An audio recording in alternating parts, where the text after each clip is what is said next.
Hello guys, this is Anabel, and today we're going to be fixing slime that's really hot and it's very warm. So for right now we're going to put this slime in the container.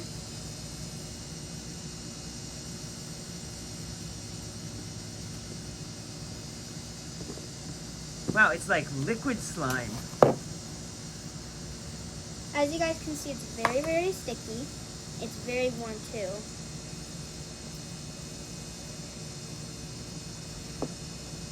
And next we're going to add is some shaving cream. We're only going to add 3 shaving cream in it.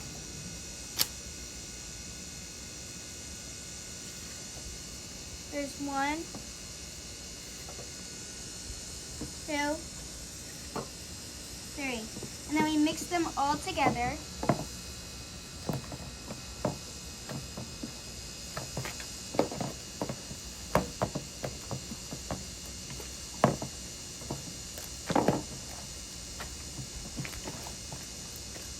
Maybe a little bit more shaving cream. What do you think?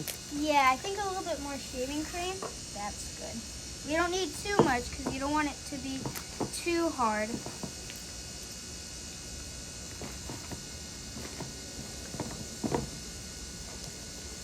And then after, when the shaving cream's all in it, you could probably add some tie-dye, like some glue to get in it if you want. So that's what I'm gonna do.